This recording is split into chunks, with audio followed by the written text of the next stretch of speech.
I'll just, is this thing on? Yeah. I'll click on this one more time and see if the start presenting things works. In the meantime, I'll do some talking. First of all, this presentation is actually a direct outcome of a mobile apps user group that we formed within the Webmasters Guild last spring.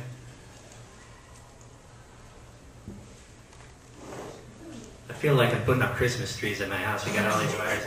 Now people are sticking new wires in. But if Eric tells me to do something, I do it. He knows for a fact. I know otherwise. Thanks, Eric. But anyway, as I was saying, this grew out of a. I'm going to have to restart this thing. This grew out of the mobile apps user group we formed within the Web Guild last spring. So again, I'll mention that at the end of my presentation, but that was just people who were interested in mobile apps, mobile, web, whatever, however you want to define it. And I'd like to see more of that type of activity within the Webmasters Guild in the future. If there's any interest areas, to pick one out, looking at Eric right now, jQuery, that type of thing. Because we have such a diverse group of interests, it's helpful to have little pods or pockets of focus interests that we can all learn from as a group. I mean, I kind of look at the Webmasters Guild as a big playground at recess, you know, and we're all out there, and some people are playing kickball, some people are whatever, jump rope, beating on one another, just running around screaming. I don't know what we're doing, but we're all doing things, and in the mix, we can all learn from one another. I mean, the monthly meetings are good, but in my view, and I think it's a general consensus, it's not enough, so we're constantly looking for new ways to do things. Please try again later. Yeah, I'll do that. So anyway, let's start the presentation. I want to thank Tom and Anthony and Tim and Nathan Freitas from New York State Senate was going to try to connect from New York City, but that might not happen. I'm not sure he was going to be able to do it anyway, but hopefully we'll get him back later in the year, because I don't know if you're familiar with the New York State Senate app or the work that Nathan and the other folks over there have done, but it's really impressive, and he does a really good presentation on it. If you do have, I'd recommend you go out and look at that app. You can find it on their website, newyorksenate.gov, and it's coming up. I guess he's showing it there. But anyway, that's kind of interesting. So anyway, this is kind of interesting. This presentation, I was doing it in PowerPoint, which I really don't like and I'm not that good with. And at the same time, I was kind of looking into jQuery mobile, just kind of trying to figure out what was going on there. And when I got done with it, I said, why don't I do the PowerPoint in jQuery mobile? Then I'll kind of, don't have to worry about the content or the design, those annoying things that bother me, slow us down, and still kind of get a little feel for what that's like. So this thing you're looking at now is actually taken from like the Hello World version of jQuery mobile. So I think looking at it, it's kind of a combination of the world's worst slideshow and mobile app all in one. So you get to see it first here. But it's kind of interesting how easy this was to put together. And those kinds of things, it's like the first time you learn PowerPoint, so every weird transition available in jQuery mobile, you'll see here. But mobile apps and mobile web and mobile apps in government, there's a lot of interesting activity going along with that these days. Mobile internet usage is quickly growing to be at least twice as large as a desktop internet in terms of subscriber numbers, according to Morgan Stanley Research and others. They're not the only ones who say that. So what we're trying to do in this presentation is look at different aspects of mobile design and development in government. The focus today is really on mobile apps, but it's a bigger world than just the apps. We just want to try to get things out on the table today that will hopefully lead to future presentations and discussions and bulletin board activity, whatever. I'll see what happens when I come back. So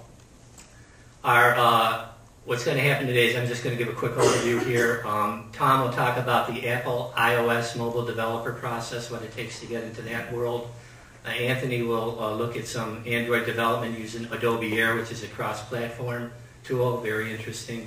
Tim has a really neat presentation on the DOT 511 mobile app that they've been working on, which is a nice look at an actual deployment within an agency working with a vendor and what that involves.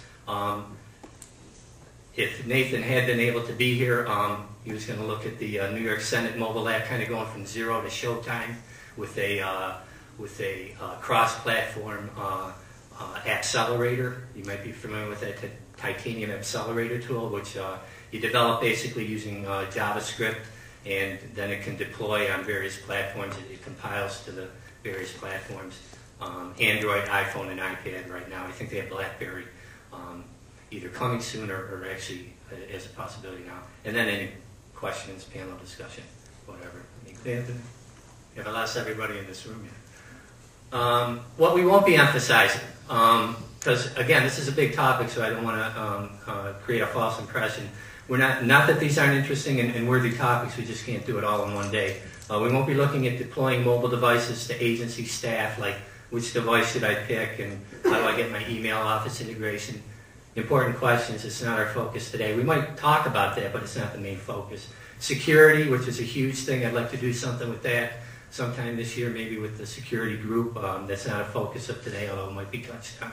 Accessibility, of course. I mean, security and accessibility are things that are always foremost in our minds, so it's not that we're ignoring them, it's just not the focus of today's presentation. Privacy, terms of service, mobile analytics, that's another really crucial topic. With it's a different world with mobile. It's worthy of a lot of attention. We're going to ignore it for today.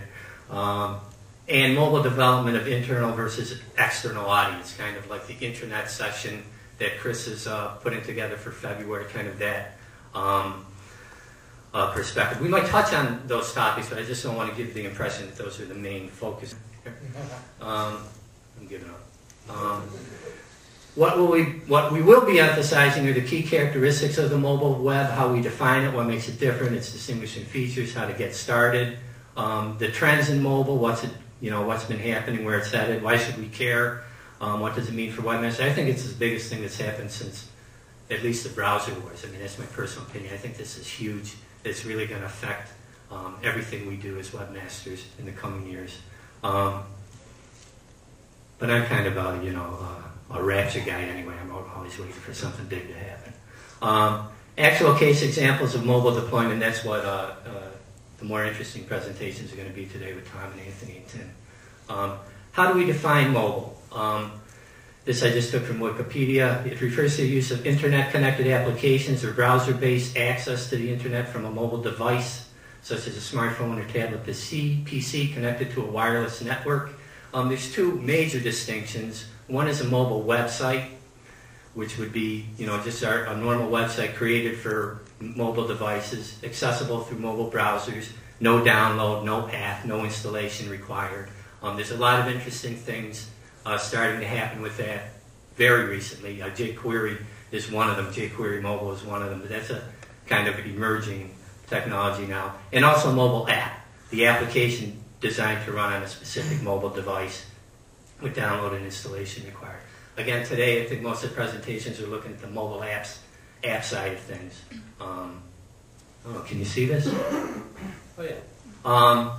The difference, I mean, again, like a mobile, I mean, this is one of the comparisons. With a mobile website, it's not device or browser specific. You get the variations. It's easier to find because it's like any website. You can do searches on it to find the app. It's available to anyone on the web. The user experience might not be as good because of the different device browser support for the features that are needed, HTML5, CSS3, JavaScript, that can vary. And, just the various capability sizes, displays that the browser can make. It's hard enough, if you remember days when you used to have to compare things on Netscape, IE, blah, blah, blah. If you try to compare things on all the various devices that are available now and popping up, it'll drive you nuts. So that's one of the downsides right now of a mobile website. And the mobile app is just kind of the flip of that. You have more control over the interface. It's higher performance because it's an app code that runs on the device, but it's not, you got to do the App Store policy that Tom will talk about. It's developed and ported to each platform, which can be a little hairy at times. and it's not necessarily searchable as easily in the same way that a Google search is done, a little more difficult. What characterizes a mobile? Some of this sounds obvious, but I think it's worth mentioning. The first thing about the mobile web is it's mobile, you know. But that's really important. I don't think we think about that all the time. I mean, the fact that things like geolocation, the user is moving, those things can be very important. Those are things we didn't necessarily have to worry about as webmasters in the past, and we might have to start thinking about now. It'll be used in dynamic, unpredictable locations. Right now, the speeds are slower, much less power in mobile devices and desktop devices. And what I think is the most important thing, this is for people who have a design perspective, is that the tasks, at least now, and I think that'll be for ongoing, they're focused. What's that? It's kind of like a Sarah Palin-ism there, right? They're focused, they're few, they're frequent, they're short and immediate. It's a whole different way of looking at getting information to people and people accessing information than we're typically doing through our traditional websites. The devices are nuts right now. They're in flux. They're different. They're varying levels of support and non-support for software plugins. And there's a fair amount of interoperability and usability problems, even within the same platforms, with fragmentations of devices and operating systems and browsers and display sizes and does it multitask, doesn't it multitask, all those kinds of things. So there's, because it's so much in flux, there's a lot of issues to concern about.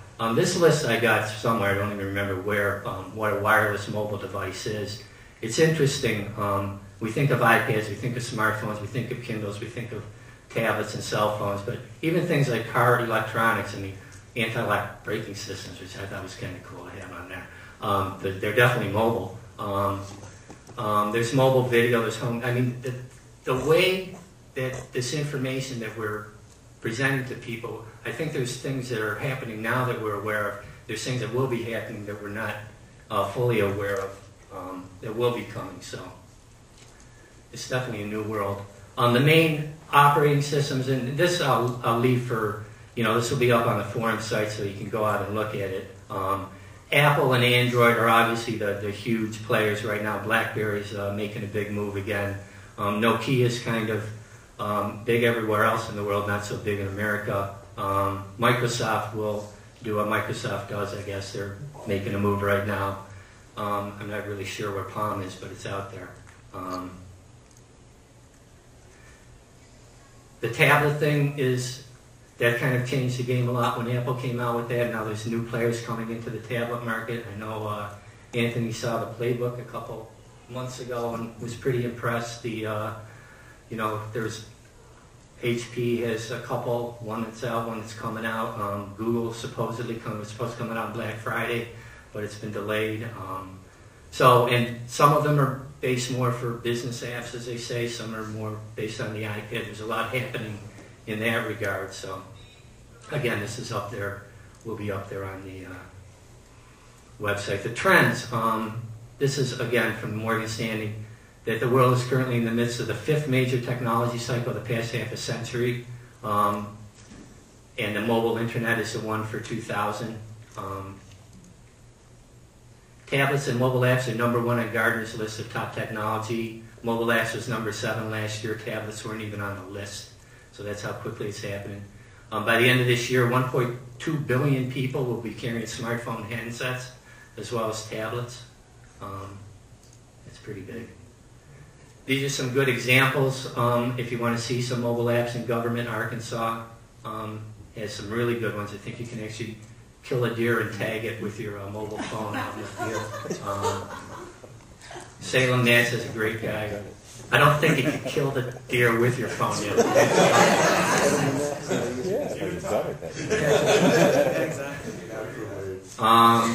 The New York State Mobile Users Group, I'd encourage anyone to go out to this site and join. We have a lot of good resources up there in regard to that. So that's really, I'm kind of done with what I wanted to set up, and I'll turn it over to Tom